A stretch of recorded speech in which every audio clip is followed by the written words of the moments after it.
Mumbai Indians और Sunriser Hyderabad दोनों teams इस सीजन अपने अपने नए कप्तानों के साथ उतरेंगी। मुंबई ने 2013 के बाद अपना कैप्टन चेंज किया है। रोहित शर्मा की जगह अब हार्दिक पांड्या एमआई के फुल टाइम कैप्टन होंगे। वहीं सनराइजर ने 2023 में एडन मार्करम को कप्तान बनाया था, लेकिन इस सीजन उन्हें हटा के पैट कमिंस को कैप्टन कर दिया है। दोनों टीम्स की स्क्वाड कितनी मजबूत नजर आ रही है आईपीएल 2024 में, इनकी स्ट्रेंथ क्या है, वीकनेस क्या है, सब जानेंगे। बहुत ही स्पेशल वीडियो होने वाला है गाइस, तो चलिए स्टार्ट करते हैं। शुरुआत करते हैं मुंबई इंडियंस के साथ। ये मुंबई की स्क्वाड है जो उन्होंने तैयार की है आईपीएल 2024 के लिए। स्ट्रेंथ की बात करें तो number 1 Indian batting core. Mumbai के पास आप देखें तो कमाल की इंडियन बैटिंग कोर है। इनके पास रोहित शर्मा, ईशान किशन, स्काई, निहल बधेरा, तिलक वर्मा, विष्णु विनोद, हार्दिक पांड्या, तो कमाल के इंडियन बल्लेबाज इनके पास मौजूद हैं। और जो इंडियन बैटिंग कोर इनके पास है वो इस टूर्नामेंट में किसी और टीम के पास नहीं है। तो इनकी जो इंडियन बैटिंग कोर है वो इनकी स्ट्रेंथ है इस सीजन। नंबर 2 मुंबई इंडियंस की बॉलिंग लाइनअप। इनके पेस डिपार्टमेंट को यदि आप देखें तो इनके पास कमाल के न्यू बॉल बॉलर हैं प्लस गन डेथ बॉलर हैं। बुमराह, आकाश मधवल, बैरन ड्रॉप, मधुशंका, नुवान तुषारा, जराल कॉटजे। बुमराह की बात करें तो ये कंप्लीट बॉलर हैं, किसी को बताने की जरूरत नहीं है। उसके बाद आकाश मधवल, नुवान तुषारा, ये दो ऐसे गेंदबाज हैं जिनके पास वो डेथ ओवर्स में आके लेजर गाइडेड यॉर्कर्स हैं। उसके बाद बैरन ड्रॉप और मधुशंका के रूप में दो कमाल के लेफ्ट आर्म सीमर हैं जो नई गेंद के साथ काफी डेंजरस होते हैं। जराल कॉटजे हैं जो पावर प्ले में गेंदबाजी कर सकते हैं, मिडिल ओवर्स में और डेथ ओवर्स में। तो पेस डिपार्टमेंट में इनके पास हर तरीके के गेंदबाज हैं जो नई गेंद हो पुरानी गेंद हो सभी से गेंदबाजी कर सकते हैं। उसके बाद इनके स्पिन डिपार्टमेंट में भी देखें तो काफी क्वालिटी है। इनके पास कुमार कार्तिकेय, श्रेयस गोपाल, शम्स मुलानी, पीयूष चावला, मोहम्मद नबी। Kumar Kartikeya left arm wrist spinner हैं। उसके बाद गोपाल और चावला के रूप में दो इनके पास लेग स्पिनर हैं। शम्स मुलानी के रूप में एक लेफ्ट आर्म ऑर्थोडॉक्स स्पिनर है। वहीं मोहम्मद नबी के रूप में एक इनके पास क्वालिटी ऑफ स्पिनर है। तो ओवरऑल हम कहें तो इनकी जो बॉलिंग लाइनअप है इस सीजन वो काफी सॉलिड है। Number 3 last but not the least their overall batting lineup. Mumbai के पास कमाल की इंडियन बैटिंग कोर तो है ही, उसके साथ साथ इनकी ओवरऑल बल्लेबाजी भी कमाल की है। इनके पास Rohit, Ishan, Sky, Nehal, Tilak, Dewald Brevis, Tim David, Hardik Pandya, Vishnu Vinod, तो कमाल की बल्लेबाजी है। जहां इनके पास top order, middle order, lower order हर स्लॉट पर तगड़े बल्लेबाज हैं। और इनकी जो बैटिंग लाइनअप है इस सीजन वो one of the most dangerous batting lineup है। तो ये तीन स्ट्रेंथ मुझे नजर आती हैं मुंबई की स्क्वाड में इस सीजन। वीकनेस की बात करें गाइस तो टू बी वेरी ऑनेस्ट इस सीजन मुंबई की स्क्वाड में कोई भी मेजर वीकनेस नजर नहीं आती है। बल्लेबाजी की बात करें तो इनके पास top order, middle order, lower order हर स्लॉट पर अच्छे बल्लेबाज हैं। गेंदबाजी की बात करें तो इनका पेस डिपार्टमेंट अच्छा है, स्पिन डिपार्टमेंट अच्छा है। तो ओवरऑल यदि हम कहें तो कोई भी मेजर वीकनेस इस सीजन इनकी स्क्वाड में नजर नहीं आती है। कंसर्न की बात करें तो वो है रोहित शर्मा की परफॉर्मेंस बल्ले के साथ। Rohit is one of the greatest batsman of this era, इसमें कोई डाउट कोई शक नहीं है। लेकिन जैसे ही आईपीएल आता है रोहित शर्मा की फॉर्म डिप होती है। आप उनके लास्ट कुछ सीजन्स के आंकड़े देख सकते हैं जो उनके कैलिबर से बिल्कुल मैच नहीं होते। आईपीएल 2023 के आंकड़ों की बात करें तो 16 मैचेस में 332 रन, 21 के करीब का औसत और 133 के करीब का स्ट्राइक रेट। उससे पहले 2022 के आंकड़े देखें तो 14 मैचेस में 268 रन, 20 के करीब का औसत और 120 के करीब का स्ट्राइक रेट। उसके बाद आईपीएल 2021 के आंकड़े देखें तो 13 मैचेस में 381 रन, 30 के करीब का औसत और 128 के करीब का स्ट्राइक रेट। और ये जो आंकड़े हैं ये रोहित शर्मा के कैलिबर से बिल्कुल मैच नहीं होते हैं, क्योंकि रोहित शर्मा जिस तरीके के प्लेयर हैं ये आंकड़े बिल्कुल भी जस्टिफाई नहीं करते। रोहित शर्मा इससे कहीं ज्यादा बेहतरीन प्लेयर हैं और हम सब ये बात जानते हैं। लेकिन लास्ट 3 सीजन के उनके यही आंकड़े हैं जो कि उनके कैलिबर से मैच नहीं होते। इसलिए मैं कह रहा हूं कि रोहित शर्मा की परफॉर्मेंस बल्ले के साथ मुंबई के लिए एक चिंता का विषय है। क्योंकि अभी भी हम देखें तो टेस्ट सीरीज में इंग्लैंड के खिलाफ 2 शतक लगाए हैं, उससे पहले अफगानिस्तान के खिलाफ T20I सीरीज में सेंचुरी लगाई है। लेकिन ये जब आईपीएल में आते हैं इनकी फॉर्म डिप होती है और इसलिए रोहित की बल्लेबाजी, रोहित की परफॉर्मेंस बल्ले के साथ मुंबई के लिए चिंता का विषय है। अपॉर्चुनिटीज की बात करें तो मुंबई के पास यहाँ मौका है अपना छठा आईपीएल टाइटल जीतने का।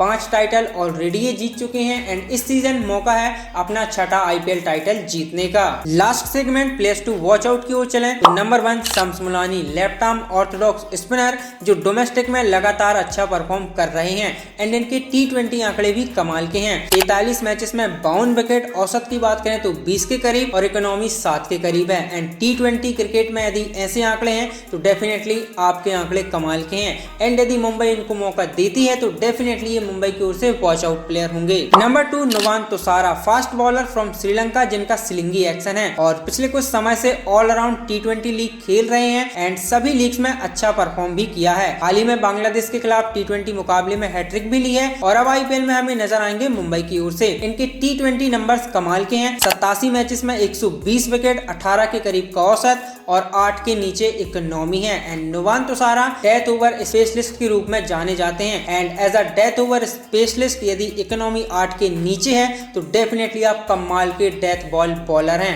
एंड मुंबई की ओर से यदि इनको मौका मिलता है तो डेफिनेटली इन पर अपनी नजर रखिएगा गाइस। इसके बाद सनराइजर हैदराबाद की ओर चलें तो सबसे पहले आप स्क्वाड देख सकते हैं जो SRH ने असेंबल की है IPL 2024 के लिए। स्ट्रेंथ की बात करें तो नंबर 1 ऑलराउंड प्लेयर्स, SRH के पास बहुत सारे ऑलराउंड प्लेयर्स हैं। इनके पास Markram, Abdul Samad, Travis Head, Glenn Phillips, Nitish Kumar Reddy, Shahbaz Ahmed, Abhishek Sharma, Marco Jansen, Washington Sundar, Ranbir Singh, Wanindu Hasaranga, तो मल्टीपल बहुत सारे ऑलराउंड प्लेयर्स इनके पास मौजूद हैं और हम जानते हैं कि T20 फॉर्मेट में ऑलराउंड प्लेयर्स काफी इंपॉर्टेंट होते हैं क्योंकि ये एक नहीं बल्कि 2 डिपार्टमेंट में कंट्रीब्यूट करते हैं। तो ऑलराउंड प्लेयर जो इनके पास मौजूद हैं वो इनकी स्ट्रेंथ है इस season. Number 2 new ball bowling attack, Sunriser के पास नई गेंद के कमाल के गेंदबाज हैं। इनके पास Bhubaneswar, Farooqui, Akash Singh, Marco Jansen, Washington सुंदर। भुवनेश्वर कुमार को हम सभी जानते हैं स्विंग के किंग हैं। फजल हक फारूकी नई गेंद के साथ कमाल की गेंदबाजी करते हैं। मार्को एंसन एक और लेफ्ट आर्म सीमर जो नई गेंद के साथ काफी थ्रेटनिंग है। आकाश सिंह एक और इंडियन लेफ्ट आर्म सीमर।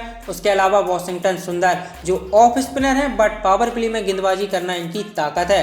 तो 5 ऐसे गेंदबाज जिनकी नई गेंद से बॉलिंग करना स्ट्रेंथ है। किसी भी टीम के पास ऐसे 5 गेंदबाज हो तो वो डेफिनेटली उनकी स्ट्रेंथ होंगे और इस सीजन ये सनराइजर की स्ट्रेंथ है। वीकनेस की बात करें जो मुझे नजर आती है वो है डेथ बॉलिंग। टी नटराजन के अलावा सनराइजर के पास कोई भी गन डेथ बॉलर नजर नहीं आता। नटराजन के पास वो लेजर गाइडेड यॉर्कर्स हैं जो डेथ ओवर्स में बल्लेबाजों को परेशान करती हैं, लेकिन उनके अलावा कोई और गन डेथ बॉलर नजर नहीं आता, चाहे वो उमरान मलिक हो, फजल हक फारूकी हो, आकाश सिंह हो, मार्को एंसन हो, भुवनेश्वर कुमार पिछले कुछ समय से डेथ ओवर्स में उतनी अच्छी फॉर्म में है नहीं। तो नटराजन ही एक ऐसे गेंदबाज हैं जिनके पास डेथ ओवर्स में वो लेजर गाइडेड यॉर्कर डालने की काबिलियत है। उनके अलावा जब हम देखते हैं तो कोई भी ऐसा गेंदबाज नजर नहीं आता जो डेथ ओवर्स में आके लेजर गाइडेड यॉर्कर्स एग्जीक्यूट कर सके। इसलिए मुझे लगता है कि डेथ बॉलिंग सनराइजर हैदराबाद की कमजोरी है इस सीजन। कंसर्न की ओर चलें तो नंबर 1 कौन से 4 ओवरसीज खिलाड़ियों के साथ हैदराबाद अपने टूर्नामेंट की शुरुआत करेगी। इनके ओवरसीज प्लेयर हैं Heinrich Klaasen, Aiden Markram, Travis Head, Glenn Phillips, Marco Jansen, Wanindu Hasaranga, Fazal Haq Farooqi and PAT Cummins. ये सभी जितने ओवरसीज खिलाड़ी हैं सभी मैच विनर्स हैं। अब इनमें से किन 4 के साथ स्टार्ट करना है ये हैदराबाद के लिए एक चिंता का विषय है क्योंकि इतने सारे मैच विनर्स जब आपके पास मौजूद हों